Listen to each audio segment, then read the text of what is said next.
Hey everyone, Matt here. It is Wednesday. That is the main event time where we go over our main topics for the week. So if you're watching or listening, this is the meat and potatoes of the episode. If we happen to have any news to discuss as well, that's where we'll talk about it here. For the full episode, check us out on Saturdays. Thanks for watching and listening. Hope you enjoy.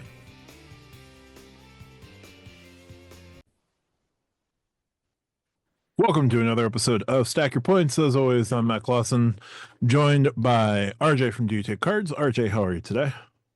You know what? I have had a very rough start to 2025, but I'm here podcasting with you all, and I'm very excited to do that. So tonight I am doing all right. Completely fair, all things considered. So we'll take that. We're also joined by Tariq from Reek's Rewards. Tariq, how are you today? Good, good. A little tired, but wouldn't change this for the world. Love being here with y'all. So ready to rock and roll. And last but certainly not least, we're joined by Lani from the Call Me Lani channel. How are you today, Lani? I'm good. I'm also tired. Yeah, today has been a day.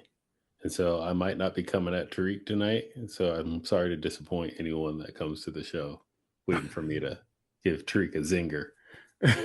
This might actually be one of my favorite podcasting days now. So for all in the know, today will be a day ending in Z on the podcast. We're going to move over to our news roundup and topics of the week. News roundup for this week, there's nothing. So we're going to jump into our topics, and we're going to start with Lonnie's topic this week. I think I already kicked off my topic twice already tonight, or this week, however this is cut. Sorry about that, RJ. Anyway, work with what you got. Cut all this out. Anyway, so I had a conversation with another creator around Hilton. Hilton's really hot right now. It's the top of the year. Hilton usually is hot.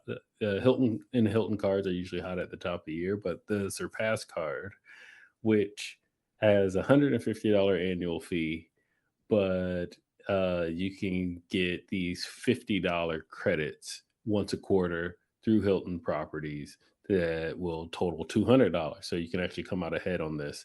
And one of the many well, I don't want to say it's nerfed yet, but it's nerfed because you can't buy a Hilton gift card right now. But you could use it to buy Hilton gift cards directly from Hilton, $50 gift card, and just you could start saving those. Put them aside until you wanted to stay at a Hilton property. Now, as I had mentioned, we had talked about pop-up jail and things like that. So at what point or at what time can the value of a card, the value the card can bring will outweigh the welcome offer that it comes with? We can see this a couple of different ways. I know I just mentioned Surpass, but like when you look at the Amex Gold and Platinum, you can get a 60,000 bonus offer or 80,000, or if you click around the internet for a little bit, that could be 90 to up to 175,000 membership reward points. Or is the right time to get a card like if you needed an ink card? I'm just going to jump back to that. If you needed an ink card, is the right time to get that ink card specific to you, or are you going to wait for that inflated offer? Let's just say you needed that ink card right now and they only have the 75K offer instead of the 90K offer. Would that make a difference? But just jumping back to pop-up jail real quick, going to stick on Amex. As you can get approved for a card, and Amex will still give you the card, they just won't give you the welcome bonus. Is there a world where you would just take the card, not have a welcome spend, so you don't have to spend $3,000, $6,000 or anything like that? You get all the benefits of having the card. You just skip the welcome offer. So it's like going back to Surpass. Sure, I'll just pay the $150, but I know I'm going to get $200 because right now we're in Q1 of 2025, and I can get that $50 for the next 3 quarters after this. So I'm going to get $200. I'm just going to miss out on how many Hilton points. What is it, like 100 or something like that? I don't know. I don't have that card, but I wanted to start there. And I'm going to kick this question off to RJ. Is there a world where, yes, like screw the welcome offer. I'll just take the card because the benefits or the value I get from the card are going to outweigh what I would actually earn. Well, not necessarily outweigh what I would earn on the welcome offer, but if I had to choose one, having the card is better than not having the card. RJ. Yeah, there's absolutely that world. I have a couple of cards where I didn't get a welcome offer, either because I knew I wasn't going to spend enough, which I think is similar to what you're asking, right? Like if it's 10,000 in 3 months or something and you know you're not going to hit that, so you're not really even trying to hit it. I think that's the same sort of thing as not getting a welcome offer to begin with, right? There are business cards where the spend is like, I want this card for X reason, but I'm not going to hit the spend. So I've said yes. There are other cards on the personal side where, pop-up jail is a thing. And sometimes having that benefit on that card for whatever reason, is worth it.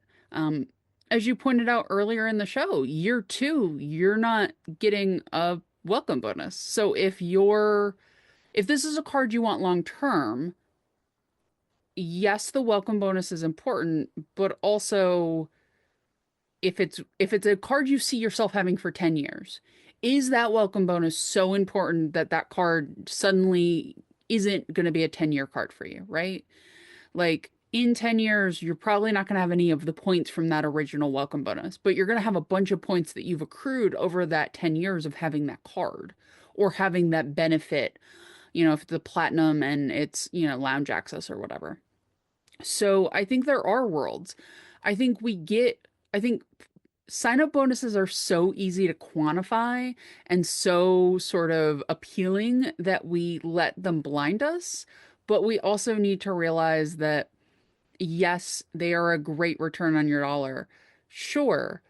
But also, if you want a card for X reason and X reason has nothing to do with the welcome bonus, then maybe the welcome bonus is not the most important. Maybe the spend is just not attainable for you right now, but there's other reasons for you to hold that card. Maybe, close your ears for a second. Maybe you want the Explorer for that 25% boost in mileage plus X, but the only way you can get it is somehow Chase has pop-up jail for a second. Like, there's a lot of reasons to want a card, but sometimes the welcome bonus is not necessarily your primary reason, and that's okay. Like, you don't have to justify your points per dollar to anybody. You don't have to justify your points per dollar to yourself if you really don't want to and don't want to do the math. Like, at the end of the day, we're all adults. If you want a card, just to have the card, go for it. Now, if you're getting the card to flex on other people, I'm going to judge you, but like, it's still ultimately your finances in your wallet. Nice. Tariq, because your name was mentioned. Yeah, I definitely think that there is a world where we can forego the welcome offer for like a year of no annual fee. And I think it would be like heavily looked at for the premium travel cards, like whether it be on the transferable currency sides, like your platinums, Sapphire Reserve, Venture X, or the Altitude Reserve, if that card ever comes back, and even your premium airline cards, your premium hotel cards, because a lot of those, yeah, you're going to get the welcome offer, but a lot of people don't even talk about those cards with the welcome offer in mind. Like, they know there's going to be a welcome offer, but a lot of the times we're talking about the benefits that come with the card. Like, think about because even a lot of the times, like even like the Bonvoy Brilliant, you're going to get like annual free night certificate. You're going to get the different, like the food, like the dining credits that come with the card, or with the premium travel cards, you're going to get like lounge access. You're going to get the priority board. You get a first and second check bag free. So there's a lot of benefits that come with the cards that, yeah, they come with like 80, 90, 100,000 points or mile bonuses, but they also come with that high annual fee. So I would definitely forego for like a Club Infinite just to get the card with the lounge access, because I watched the Call Me Lani YouTube channel, and I know that there's like 25,000 different ways to earn United miles. So I don't need to get the welcome offer on the Club Infinite. I'm getting that card because I want the lounge access. So I would definitely forego I definitely think that there is I would definitely would sign up for it. Like if I just mean no welcome offer, get the club conch. Absolutely. Sign me up. Thanks, Tariq. Matt. Yeah, so when we answered in the question section, I mentioned that American Express definitely has cards that are worth, eating pop-up gel for to avoid the welcome offers. I think any of the Hilton cards, it would suck on the honors, but the Surpass, you can extract so much value out of the Surpass. Year 1 into year 10. It's a great keeper card. Same is true with the Aspire card. Same is true with the Delta Platinum. Same is true with the Delta Reserve, the business versions of the Delta Platinum and business reserves if you're in business pop-up gel. I'll say something controversial and say that the Blue Business Plus may not be a card that you necessarily need to worry about the welcome offer on. It's small in general, but if you just need a card to park membership reward points and you don't want to worry about getting the welcome offer on that particular card, the Blue Business Plus, even as a no annual fee business card, can be a card that you can sidestep the welcome offer for no problem. It gets a little tricky with some other issuers, but if those issuers have ways to generate a good number of points and you're getting the cards for the benefits, why not? The Wells Fargo cards are all strong earners. I'd prefer to get the welcome offer, but they already have weak welcome offers to begin with. So, okay, I don't get 20,000 points on 500 spend. Oh, well, I still get a card that's getting me 3 times points on so many other categories or 4 times points on so many other categories. I come back to Chase just because their no annual fee cards on the personal side are relatively weak. And then they have other cards that are also really weak for what they are. But if you want a category 1 to 4 Hyatt free certificate every year, $95, get the Hyatt World of Hyatt card. If you're looking for, free check bags and 2 free passes to the United Club, get the Explorer card. If there's no welcome offer attached, guess what? United is super easy to earn points with. It's like the second easiest airline to generate massive numbers of points with, right behind American Airlines. So there are cards across the board that, if you didn't get the welcome offer, you should still be able to convince yourself of. And then there are also cards that, the welcome offer is doing a ton of lifting for that card that, you should reevaluate if that card's going to be worth it to you. If it's not a keeper card in year 3, year 4, year 5, how much is the welcome offer convincing you at the front end to get that card? And then you have to tell yourself, oh yeah, I have to remember by like year 3 to downgrade that card. Case in point, the Chase Sapphire Preferred. Everybody likes to talk about especially when it's elevated welcome offer goes up to 90,000 points. Like, yeah, you get 90,000 points up front. That's going to be your like 3rd Freedom Flex by year 3, because you're going to wait another year to get another Sapphire welcome offer. And you could do that. You could play that game, but it's not a card that you could skip the welcome offer for. So I think there are tons of cards where the benefits outweigh the welcome offer. The benefits of holding the card outweigh the annual fee. You're going to come out net further ahead by utilizing the benefits every year with how they're currently structured. The Delta Companion certificates on the Silver M Reserve card, those alone justify the annual fee. The $200 back over the course of the year, spend time at a Marriott. That's what they want you to do.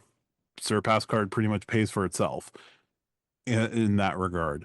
The Aspire, same thing. Spend time at Hilton Resorts. They want you to spend time at Hilton Resorts. They want you to every quarter deduct $50 from your flight, ideally, with the $200 incidental credit. That is $600 of the $650 right there. Like they give you these incentives to use the card, and they'll outweigh the annual fee. That's if you can easily justify outweighing the annual fee to yourself for years, whatever, until they update the cards, and then you reassess from there. There's a bunch of cards that are worth sidestepping the annual fee for. I'm sorry, sidestepping a welcome offer for. A lot of them just happen to be American Express. Can I push back on one thing Matt was Sure. saying? I think the Chase Sapphire Preferred is worth skipping the welcome offer for if you have no other option to transfer points out and you have a boatload of points you need to transfer and you don't want the reserve. Like, I have the Platinum, I have no use for the Chase Sapphire Reserve. Like, if it's not if you don't have a reason to have the reserve, you don't want to pay that annual fee. Yes, it's $95 to change your points out. Yes, I get that. But if you have 500,000 UR points that you want to get out, or you have other cards where you're going to get a bunch but can't transfer out, I do think the Sapphire Preferred in that way would be worth the welcome offer, especially if you have a trip coming up that you need to get those points out for. So I think the Sapphire Preferred is in that weird space of it's a tax to move your points from Chase, but depending on the circumstance, it might be worth foregoing a welcome offer for the simple fact that there's not necessarily another good way, um, uh, foregoing the business card for a moment to get your points out Okay. for less than $100.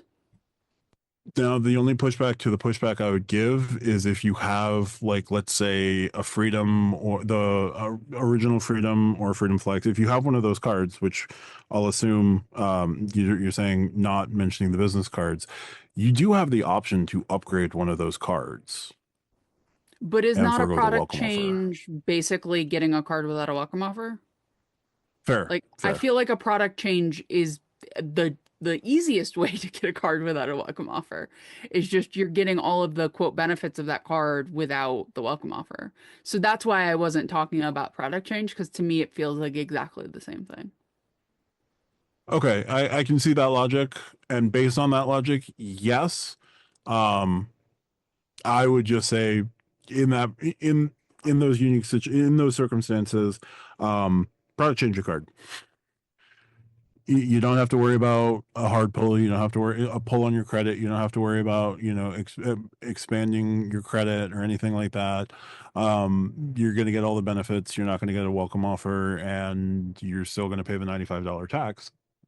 But if for whatever reason you are in a situation where you do have to apply for the card, that is a situation I could see if you've already got like 500,000 points, as you said. So I'll concede that, but still wonder why you're not just going to product change a card. No, this is a good conversation, and I'll give you some extra context about the conversation with the creator that led up to this is because I don't want to call it God tier, but it's probably demigod tier. Like if you mix Okay. a Surpass, Aspire, and Platinum card together, or Fine Hotels and Resorts, yes, you're looking at like $1,100, $1,200. You're gonna you might just one free night certificate if you played your cards right could get you pretty close to that. And if you got two of them because you have Surpass, Aspire, you 100% could. And what's funny is this other creator that has even more cards than I did was like, you know what? After this conversation, I feel like I just need to get rid of everything that's not like those three and maybe like one of my Sapphire cards. And so that's why I brought it to the table tonight. So appreciate that, guys. Passing the mic off. All right. Tariq, let's go with your topic this week. All right. So, credit card 101. We all find a way to venture into the credit card space. We find these videos about how to climb the credit card ladder.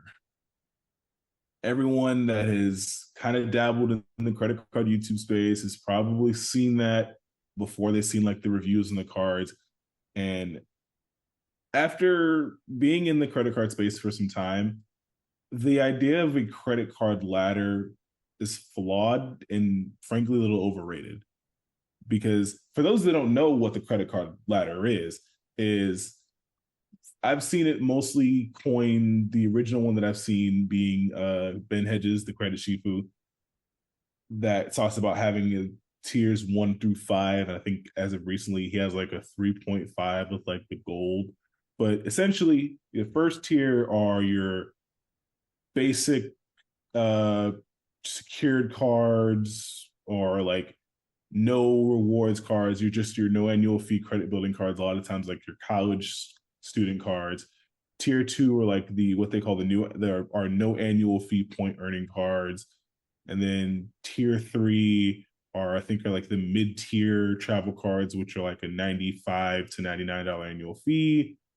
I think up to like $150 now. And then there's tier 3.5, which he throws like the Amex Gold in there, where it's like not in, like, it's too high to be above the 95, 99, but it's below, which is tier 4, which are your premium travel cards, which would be like your platinums, your sapphire reserves, you name it. And then they go to tier 5, which is realistically is an unattainable tier for most of us, which are the invite only cards.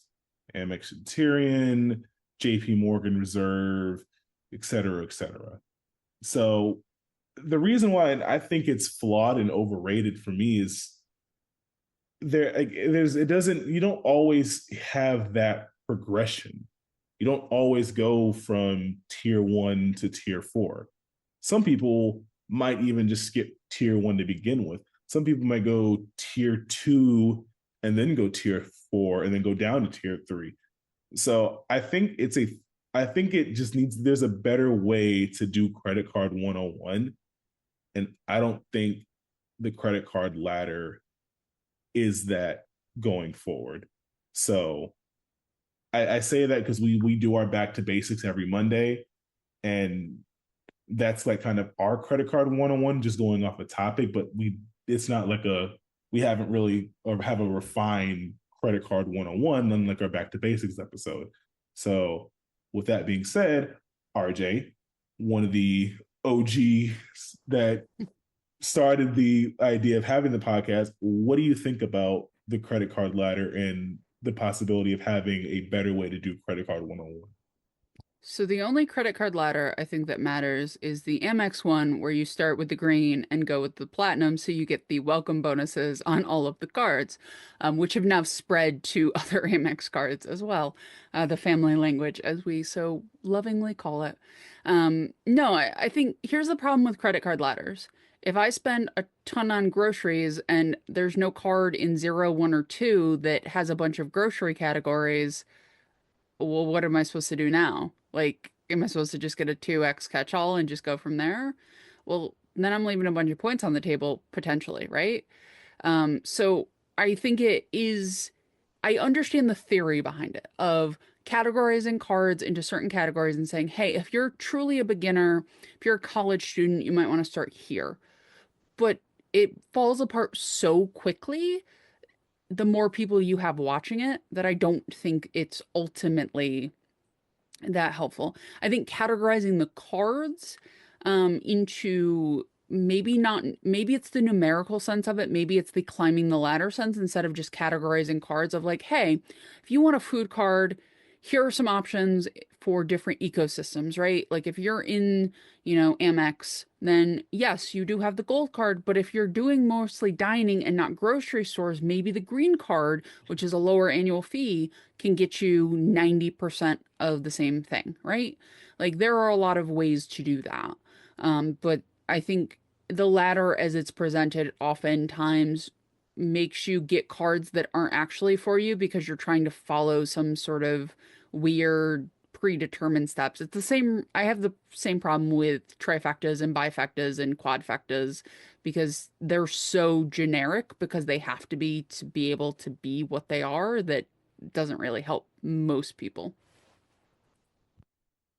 Yeah, because a lot of the tier system, I think, is just where it's just kind of an issue, because if you're following it, and you're trying to follow the ladder, and like let's say you're just started to get in the travel game and you're on tier 2, but you want that Sapphire Reserve, but you have to feel the need to go Sapphire Preferred or some other tier 3 card before you can go get to the tier 4, when in reality, once you have a certain credit limit and you can have a certain amount of income where you can sustain like a $10,000 credit limit, you can bypass tier 3 altogether and then go back to tier 3 for like other cards. So yeah, having it as a ladder doesn't work, with the exception of obviously the family language ladder, because if you're going to do Amex, do that ladder. Lani, what do you think? I personally don't like the credit card ladder. Um, I understand it. I understand the hype behind it. I understand the education behind it.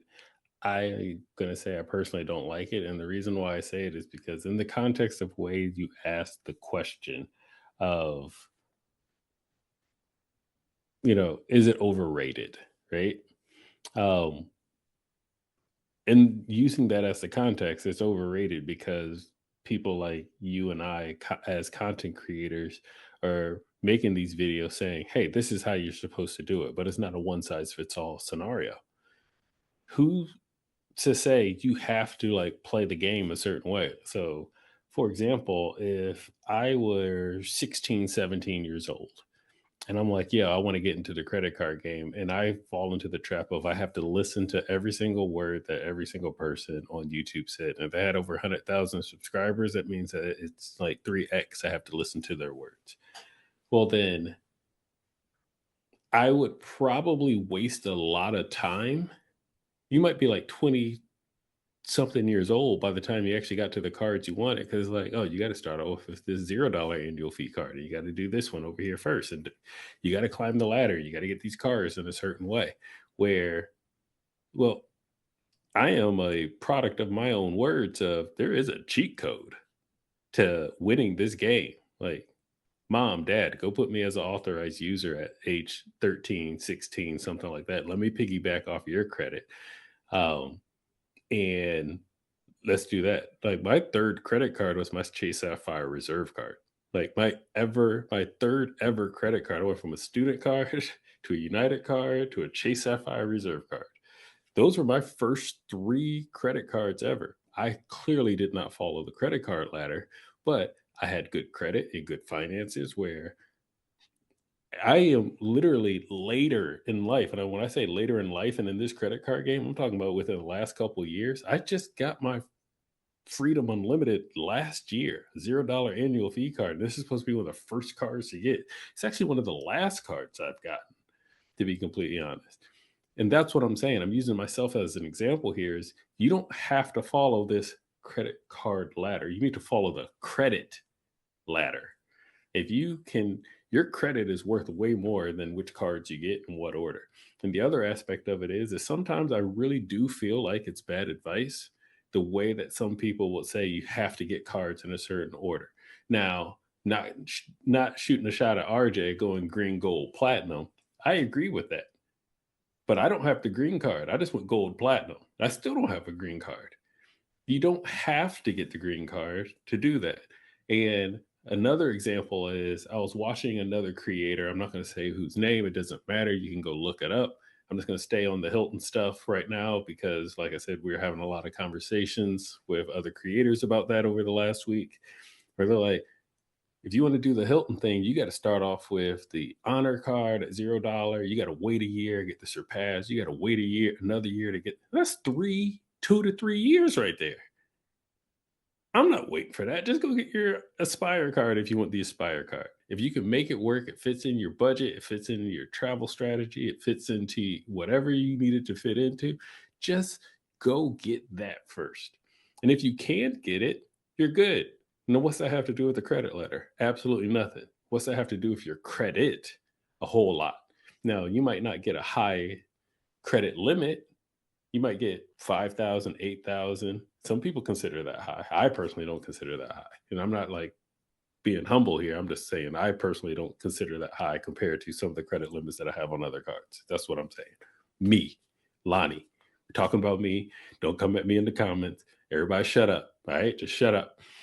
But my point is, you do what's best for you, build a strategy that works best for you. But if you start listening to all of us as creators saying, this is what you're supposed to do, this is how you're supposed to do it, you're going to find out you probably made a mistake somewhere down the line. It's like, man, why do I didn't need that card.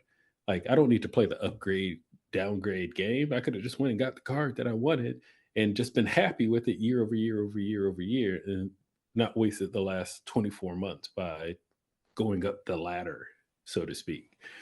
You might only need one or two cards to get to that top card that you want. Now, it might not be an Amex Black card. No, it probably won't. But you might only need one or two cards to get approved for something like a platinum or reserve card, is what I'm saying. That is 100% possible. And if that's the ultimate card you want to get to, take the shorter path. Take the shorter path. So yes, I do agree. It's overrated to an extent, overrated, but not necessarily overrated in the context of overrated, but not necessarily the Bible, the script, the path we all need to follow. Absolutely not. Yeah, absolutely. Like I said, maybe overrated wasn't the best term. Maybe just overused, maybe overcapital. Who knows? Oversimplified. I mean, it's honestly an oversimplified version of the credit card game, if we're being honest. Like, because it doesn't, like you said, it doesn't really go for the strategy. It's trying to put a one size fits all thing on the credit card game, and then, I mean, that's how we have everybody and their mother, including myself, always going to chase, because it kind of follows that ladder. Yeah. And there's nothing wrong with using the term overrated, but like I said, I'm just using the context. I defined it using that specific context in my answer, but someone else could, like Matt, who's about to go next, could use it in a completely different context. Yeah, and speaking of Matt, what do you think? Oversimplified, dude. Uncool. Anyway, I had to. Thank you. If you know, you know. Yep, exactly. So I've watched a few credit ladder videos. I think the credit ladder video is just a nice way to create some evergreen content for whatever creators. And if that is part of your evergreen content strategy, cool. I respect it. I know how hard YouTube is. I get it. Those videos can perform very well. I also appreciate, some creators. I'll highlight CJ because he's talked about the credit ladder in the past, and he has done a sort of more realistic video on it lately. And I appreciate his takes on the credit ladder. I think the whole concept is just silly. Everybody plays this game at their own pace. There are folks who only go after no annual fee cards, and like those are like tier 1, tier 2 type cards. Don't think about it in terms of tiers. Like, there are folks who only go after no annual fee cards. There are folks who, will make their first card an American Express Platinum, because American Express's underwriting is such that if they think that you can handle it, they'll give you the card. Even if they don't know if you can handle it, they'll give you the card. So there are folks whose first card could be a $695 annual fee American Express Platinum. Like, the idea of you have to climb this ladder in this way is kind of silly. I think that you play at your own pace. You get the cards that fit your spend, however you dictate. Or, if you've decided that, this travel thing is really awesome and you don't want to pay for travel with a debit card anymore, what partners or what airlines you have typically flown, what hotel systems you typically stay at, you're going to start your version of the game just going to get the Delta card. You know how I know most people are going to get the Delta card? because 1% of USA GDP gets spent through Delta cards every year. That's an insane number. Like, there isn't a one size fits all, start here, move to this card, move to this other card. It's a way to think about it. It's a conceptualization. I don't think that most people follow that particular path. And, that you're just going to be better off playing the game that suits you best. If that is starting with the Amex Gold card because you spend way too much on groceries, shout out to one of our Discord members who feeds a small army every month, they need that gold card, right?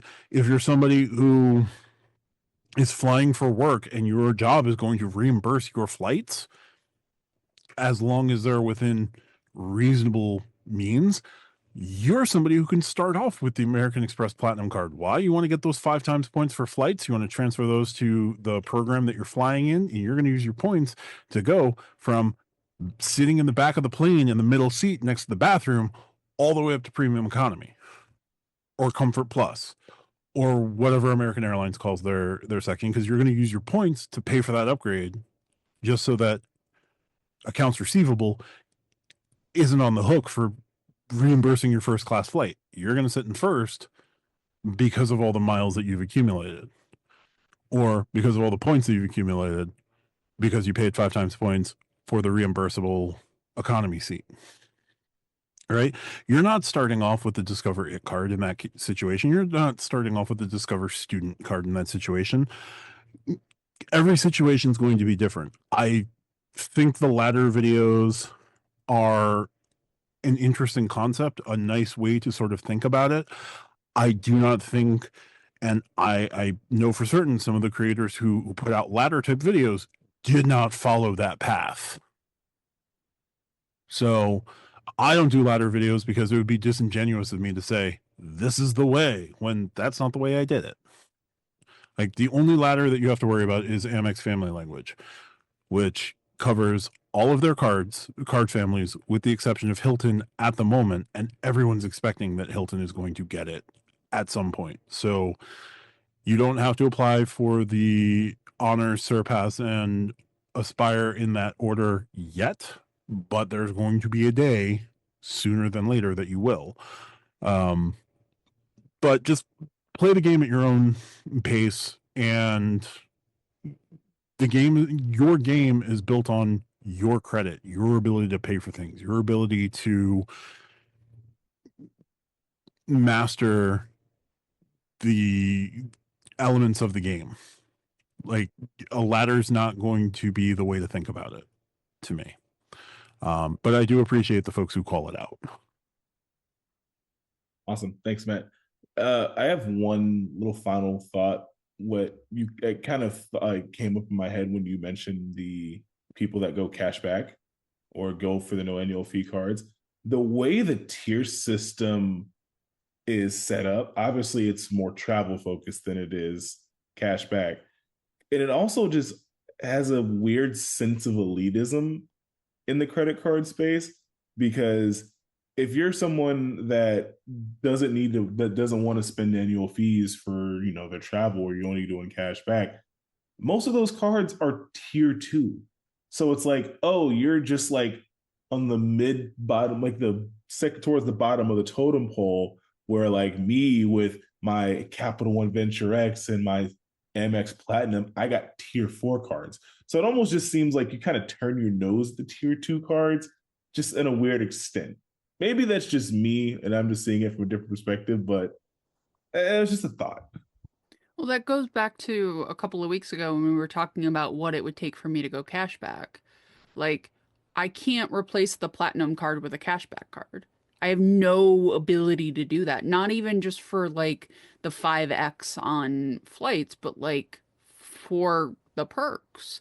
So I think that's the part of the problem with having cashback sort of bucketed, to use a Capital One term, is you don't have the ability to get higher value perks because travel is so focused on points because the people who make the points want there to be fluctuation in it. So yeah, I agree with you, but I wanted to call that part out. Yeah, the elite, it was a kind of it was a stretch, but at the same time, the tiers and having cashback, because cashback is completely different from the travel side. And like, yeah, we have some cashback cards that are marketed as cashback that are, you use a points currency, Chase, City, you name it. But for the most part, if you're using a cashback card for cashback, you're using it to get the cash back and not really worried about the travel. So like that almost seems to be like a different tier. And then that's just going to complicate the ladder as it is. So yeah, it kind of is flawed. But I think I don't have anything else. Y'all got anything else about this topic on the ladders? No? All right. I yield my time. Back to you, Matt. So we're following a theme of talking about things multiple times today. I did that on purpose. Um, and I want to talk about categories, which is something we brought up earlier. Which categories on cards do you personally care the most about? Which categories do you think people overthink the most about? And do you think categories actually matter? I know there's a lot of people who they sub hunt, so they don't care about categories. I know people who just are like get a 2x everything and don't worry about it. There's a lot of range there. Um, but I personally, spoiler alert, think categories matter. And think that utilizing those categories matter. Yes, I realize you have to spend more money, but you're gonna probably spend money on groceries anyway, so getting a good redemption there is nice. Um, Matt, I don't think you've been thrown to first today, so I'm gonna throw it to you first. Thank you, RJ. Um, Also, purposeful muting, dude, seriously uncool. So, assuming you care about categories, I absolutely care about categories. I drive a ton, a lot more than I should for someone who works from home. Gas is a huge multiplier for me. Not only gas, but when I will go in to the little convenience store at the gas station and buy things. I need a gas card. I spend way too much money at gas stations. Yes, I could probably buy the same things a lot cheaper at a grocery store. You know where I'm not going a lot? Grocery stores. So the convenience that I'm overpaying for, I'm at least getting a good multiplier on either my Hilton Honors card or my Wells Fargo autograph card. And if Chase had a 3 times gas earning card, I would have that 3 times gas earning card. But they don't. So I care about categories. I overemphasize gas and dining. If I had a more stable living situation, I would probably be more inclined to find and hunt down warehouse cards, because warehouse you're going to come out net cheaper than going to the grocery store 2 and 3 times a week. But everybody, I think, overthinks grocery as a category when you should be looking at more warehouse and big box type stores. That's where like the Target 5% off is actually super valuable. And there not being a strong warehouse category card, aside from like 2% on US Bank, and Huntington has a card that gives you like 4% as a pick your own category. I think folks overthink grocery just because there's other food places to buy food where you're giving up a ton of points, where you're still spending a good amount of money. And the best you're going to get is 2% on 2x or 2%. There's room, or like, think about it. Your Costco runs, you're stuck at 2%. Your BJ's Wholesale Club, you're stuck at 2%. Your Sam's Club, you're stuck at 2%. I think grocery gets overthought about because there's ways you can hack grocery, like using Dash Pass and ordering your groceries through DoorDash. DoorDash is dining. Boom. So you don't always need a grocery category.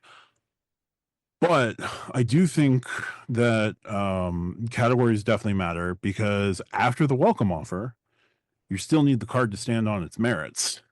And if the card can't stand on its merits to produce points in the things that you spend your money on, what is the point of holding the card if it's not like a straight 2% card? So I would say that, I definitely care about categories. Dining and gas are the first two for me. But there are other categories that I try to maximize as best I can. That's why I got the Wells Fargo Attune card for entertainment and health, and like what it can do for health and wellness, or transit. If I go back to using New York City public transit, which I will have to, because my goodness, those congestion charges are going to be silly. Personally, all pro congestion charges, but I understand the anger. But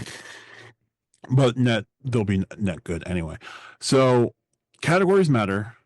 I do think people overthink some categories just because they're either overthinking their particular spend, or they're not thinking about ways to save on their spend that that they'll be missing out on points due to the savings that they're getting. So ultimately, points matter. Categories matter. Lani, thoughts on categories? Which ones you care about the most? What you're thinking people overthink the most? What are your thoughts here? First, travel. Travel is a category I probably do care about the most. Now I'm going to actually wipe that away from the answer because, duh. It's pretty duh. But I have to follow Matt. Dining, so food related in almost any way outside of grocery. That could be Uber Eats, DoorDash, going out to a restaurant, whatever. Fast food. I don't really eat fast food, but just speaking for the people out there, whatever that could be. Then I would actually separate that from grocery. Grocery is a separate category from food, in my opinion. And that one's incredibly important to me because I actually don't go out to eat that much. Now, I have Amex Gold, Amex Platinum. So, yes, I use my Grub. I go to Grubhub, maybe Uber Eats once a month for both, that is, like just to burn the credits. But at the same time, I'm still a young father, man. And sometimes after a long day of work and fatherhood, I don't feel like cooking. So I do use DoorDash quite often. I do use Uber Eats, those credits once a month, not just to burn them, be like, oh, I got to burn them because I got the cards. No, I burn them because, like, I ain't got it tonight. I don't feel like cooking. What y'all want to eat? Like, tell me now so it's here on time. The other one is gas. My car is a gas guzzler. I am not part of the solution at the moment, y'all. I am not. I am aware of it, and I'm not interested in changing. I love my car, and I love the sound that it makes when I turn it on. Okay, some of my neighbors might hate it, but I love to feel the rumble. Even when my son goes, "Dad, let's take your car because I want to go vroom vroom." Like, straight up, this is real business. So I got to have a good gas card. And as Matt had mentioned, Chase, please get on the gas. Get on the gas category. I had the Ink Cash for 2X for a while, and I recently switched that over as one of the not the main reason, but one of the I guess solidifying reasons why I got the IHG Premier card. Cause I get 5X of gas on that as well. But I have to have a gas card because it ain't cheap. Gas ain't cheap. They got a big tank and a loud engine, so that just don't go together. But I'm happy, so whatever. Now, the one that I think is the most overrated, and I won't necessarily say it's overrated, but the one that gets the least amount of love would be the grocery category, and I'm speaking collectively from the community here. And if you think of the demographic, the age groups, where they're at in their life, a lot of people ain't out there cooking. So, like, grocery is not a weekly stop, or at least a bi-weekly stop for them. when you, in most cases, Tariq, I wanted to use you as an example, is not going to be a shot at you, by the way. So I'm holding on to my word, but I'm using Tariq because he is the youngest person out of the four of us on the panel. And I know I don't know what to call her. Can I still call her your girlfriend? Yes, what's it's girlfriend. still title? Girlfriend. The girlfriend Okay. is good. Betrothed. So his girlfriend, I know she cooks. Tariq don't talk about him cooking that often. So when he's hungry, he's probably like ordering DoorDash or, going out to eat, picking something up on the way home type of scenario versus let me go ahead and stop by the HEB you call it. HEB, it's the initials. The HEB and like pick something up. And the thing is, that also is just based on the demographic of age group of the world that we currently live in, but also think of geographical location. When I lived in Manhattan, I went to a grocery store 6 days a week because it was downstairs and a block and a half away. So I was like, this is what I want to make for dinner. I go to the grocery store and I buy exactly that. And then I walk right back to my apartment. And if I didn't feel like making that, I'll make a left instead, and I'll go to one of my favorite restaurants that are also a block and a half away. So it's also based on demographics. So someone that lives in Manhattan, food and grocery might be important to them versus someone, maybe a little bit older in age or lives in the suburbs. Grocery might be highly important to them. But the thing is if you were to stack rank percentage wise the age group and demographics of where people are at in life that are in this community and currently listening to me speak right now, it's probably going to fall into the younger age group, not in the suburbs, that can pick something up on the way home. They go out, they meet up with their friends out for stuff like that. I can't tell you the last time I met up with my friends. You know what it's like getting 6 kids together and finding a restaurant that has chicken tenders and fries on it. This is my life now. So yeah, grocery is way, thanks, Matt. This is my life now. So the grocery is way more important to me because sorry. of my current life situation versus people that aren't at the same stage of life at which I'm currently at. And that's not a knock. I'm just talking about different stages of life for folks. And so I think grocery would be the highly overrated one at the moment based on the percentage of demographic split of this community. Lani, the club has turned into the ball pit at McDonald's for you. That was not something I was expecting, but it's good to know. Tariq, what are your thoughts on categories? Which ones are important to you? Which one do you think people overthink? And do categories matter? Contrary to popular belief, and by popular belief, what Lani said, I actually do use the grocery category a lot. I mean, it's the one that I've been using heavily. But yes, categories matter because if you're going to keep the card after year one, you're going to need another way to earn points aside from the sign-up bonus. You're only going to get that, not even, it's year one within the first, realistically, 3 months. So yeah, grocery is a big one for me because I did like to go eat out a lot, and I'm suffering the consequences from those decisions, and I'm trying to get better. So I go to my local HEB and buy ingredients so I can prep and cook more because I actually do like to cook. So that's one.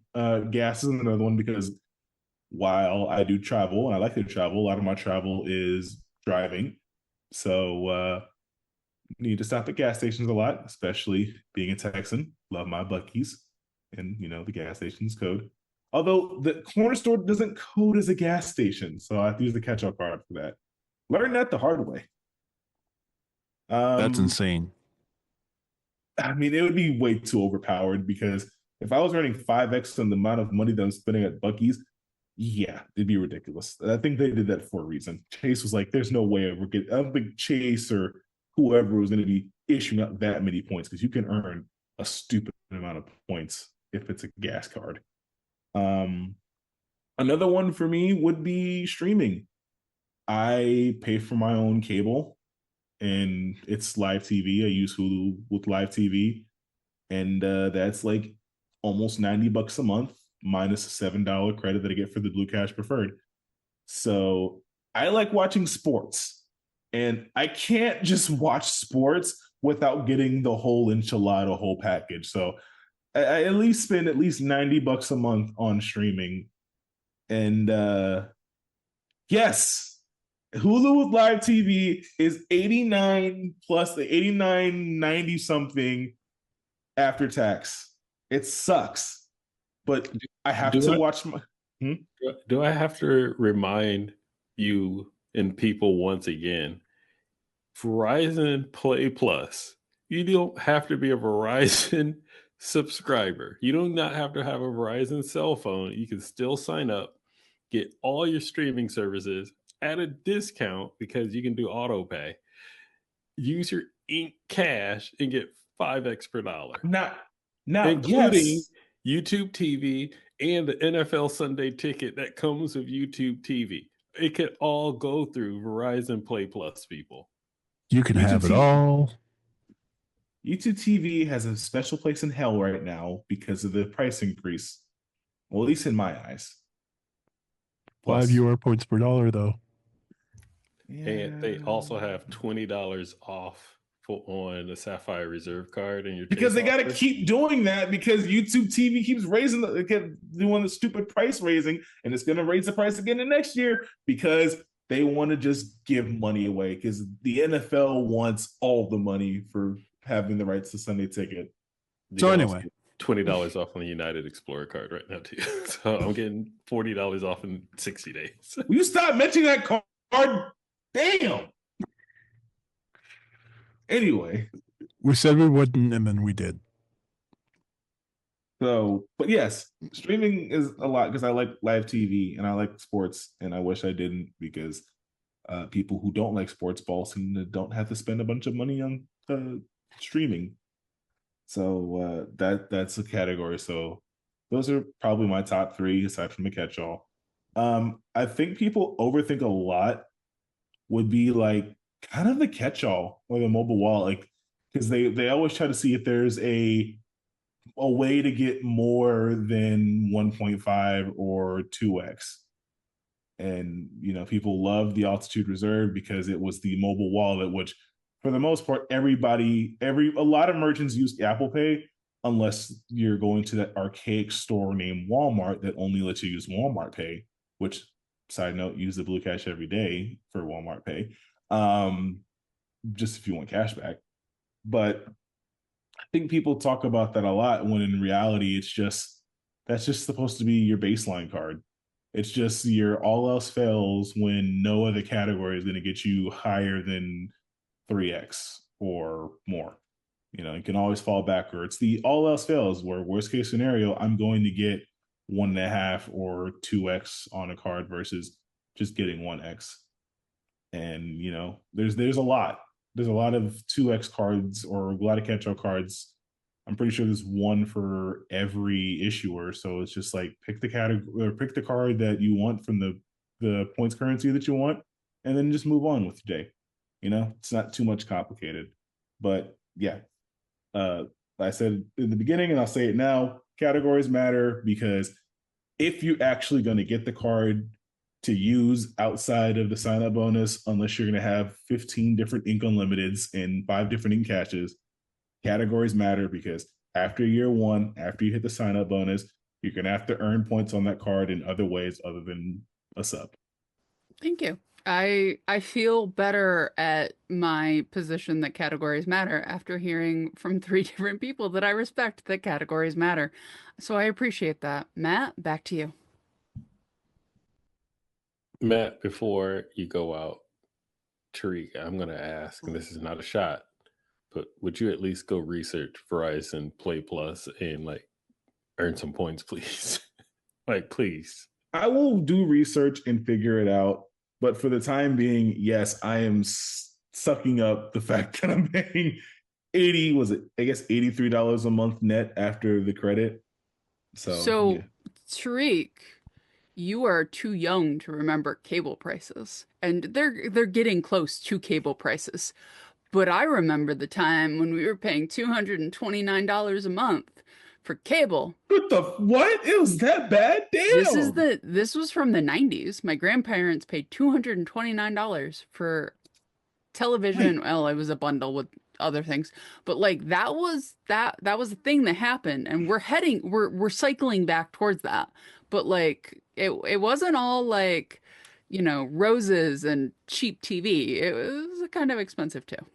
And you had Mhm. to rent the cable box from them to watch the game. Oh, yeah. But- And I do remember, like, you have to either rent the cable box and you have to make sure to give it back, or that's another charge.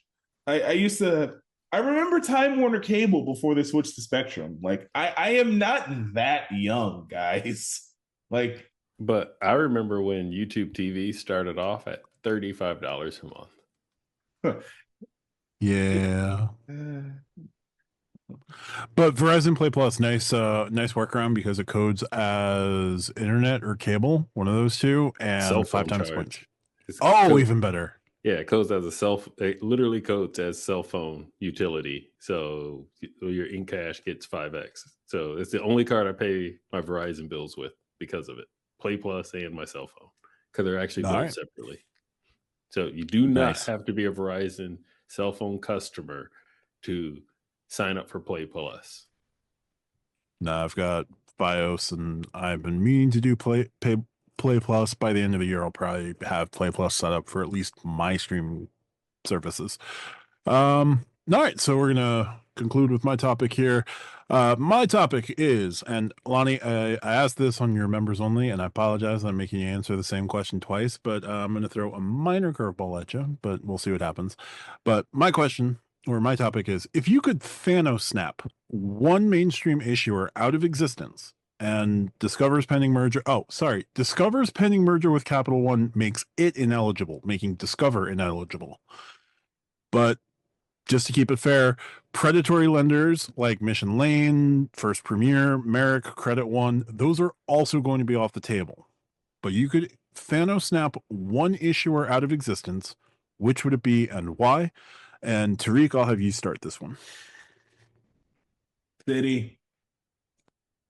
So much wasted potential with that. So many opportunities because it's great for earning.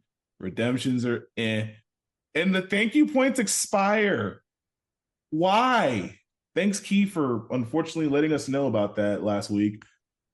But it's just like, Plus, good luck if you want to put your card on the Apple Pay or Google Pay or whatever Google Wallet is now. I don't know what it is anymore. Lani, do you know? Google Wallet. Google Wallet. Okay, thank you, sir. Which city is like they think that's a no-no.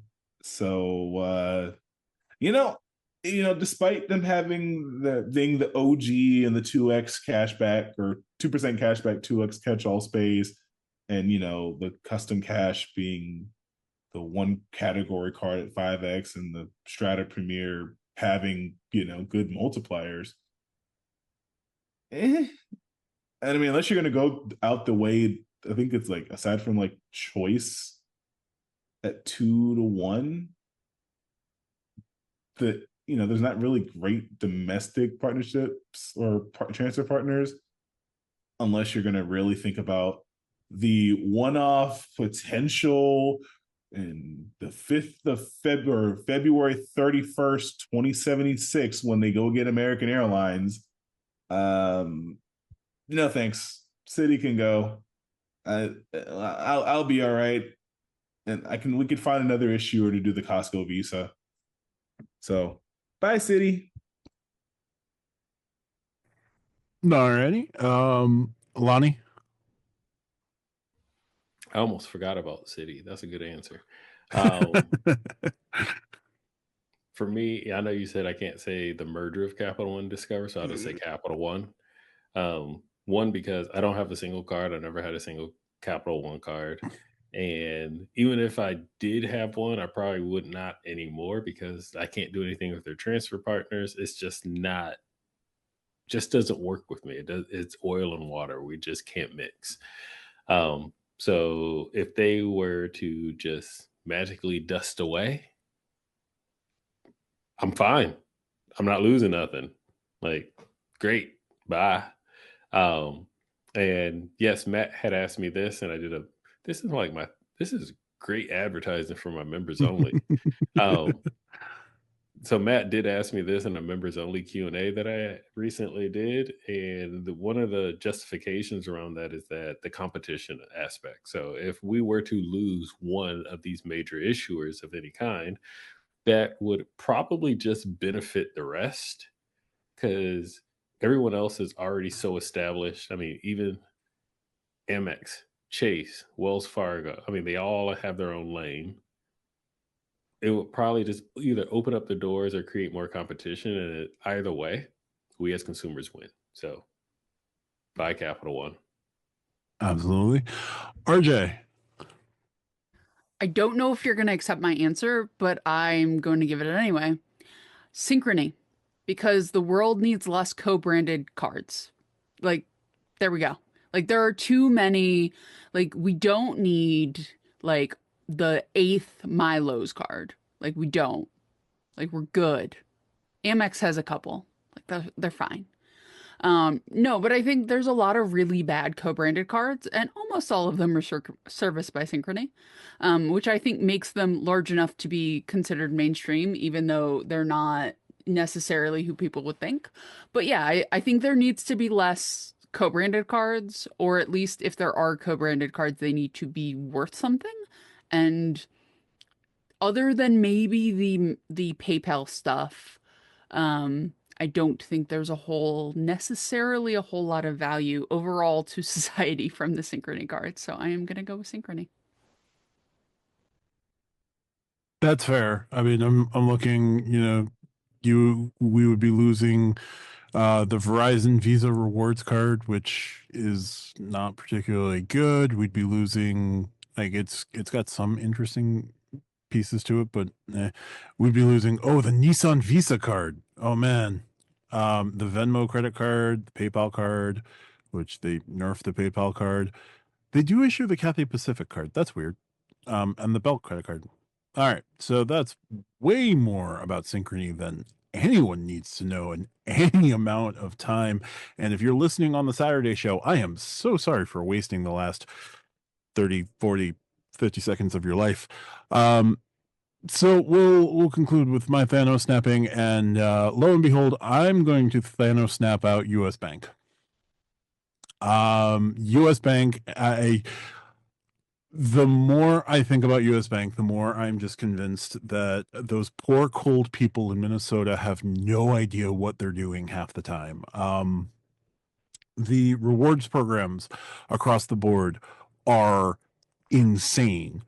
Not because of the value that they drive, not because of anything beyond the fact that they can't talk to each other. If you have the US Bank Cash Plus rewards card, one of the strongest cards for like 5% earnings on select categories, you can't pool that cash back with the Altitude Go or Altitude Connect cards. You can't pool your Altitude Go and Altitude Connect card, or your Altitude Business Connect, or your Altitude Business.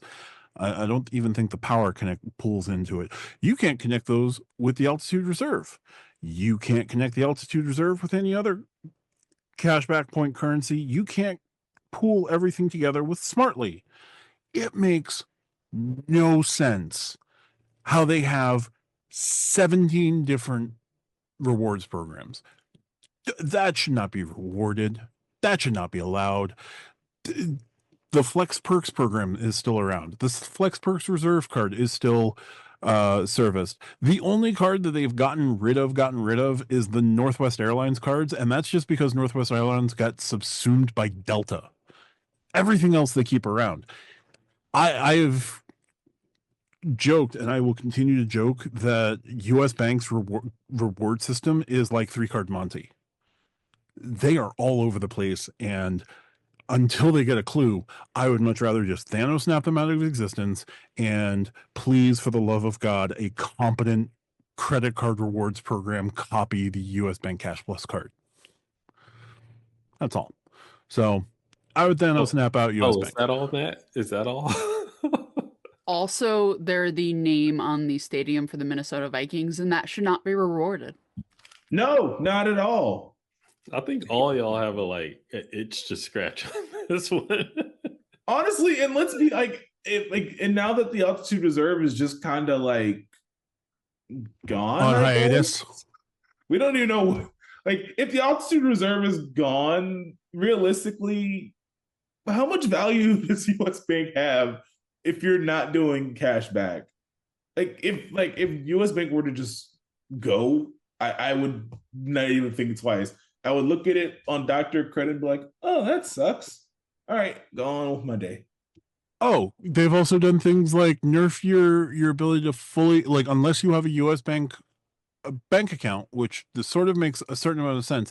But like, if you wanted to take your Altitude Go and Altitude Connect points and transfer them out as cash back, you're now only going to get 0.8 cents per point unless you have a US Bank account. So yeah, you got to put your rewards into your US Bank account. They now expire after 12 months of inactivity. And throw it in the fire. none of the point systems talk to each other. Throw You US cannot Bank in pool the your point fire. systems. Throw them in the together. fire. No one wants that. Throw them in the fire. Yeah, if I'd have known that, I would have chosen US Bank as my choice. Good God. So I don't particularly care where Sam Darnold throws a football, but if Gonna be that's what it throwing takes, it in practice now after the Vikings lost. Yep. Buddy went back to seeing ghosts. he's going to be throwing it for a different team in a couple of months. Anyway, yeah, US Bank, bye. So that's what I'll do. So that'll do it for topics. Any last thoughts around the corner? All right. Well, if that'll do it for this episode of Stack Your Points. If you like what we do, hit the like and subscribe button here on YouTube. We are pushing to 300 subscribers. Hopefully, we'll get to 500 subscribers by mid-year. Please help us get on the. Please help us along on that journey. If you want to leave a question, use any of our videos for questions, but I ask ideally and politely to utilize the Friday videos for Q&A for questions. Please keep RJ sane. Please keep me sane. Like, subscribe, hit the 5 stars on the podcatcher of your choice on the Saturday show, and join the Stack Your Points Discord if you're so inclined. Link is always in the description. We have a growing community over there. Lots of great people, lots of great conversation on credit cards and non-credit card things as well. Lani, if folks wanted to find you on the internet, where's the best place to find you? You can find me right here on YouTube under Call Me Lani, all one word, and Lani is spelled Lani. So come by, hit subscribe, and I might as well just say, come be a channel member, because we've said it enough tonight. But I will also add, I might as well tell you the perks. You get early access to all my videos. I do a members only video, almost particularly on pretty much a minimum of once a week. And within there, you get all the behind the scenes stuff. So the stuff that I don't want nerfed, that's where I tell it. So you'll never see it in one of my videos. If you want to really get into like some of the strategies and hacks that I do, come be a channel member. Definitely. RJ, best place to find you around the internet. Honestly, just go to the Stack Your Points Discord. My life is a mess right now. You're not getting any videos from me except for when I'm here. Completely fair. And yep, nope. I will leave it there. Tariq, best places to find you. Stack Your Points Discord and Reeks Rewards. Don't bug me. I understand. It'll get posted. Absolutely. And you can find me on the Matt Clausen YouTube channel. I post pretty regularly, and I also have a members only side. It's not nearly as organized or well thought out as Lani's, but full interviews, when I do interviews, will be posted there unedited in all their glory, and the occasional quiet Q&A from members. So check it out if you're so inclined. But this is Stack Your Points. We look forward to seeing you next week. Thanks for your time. Talk to you soon.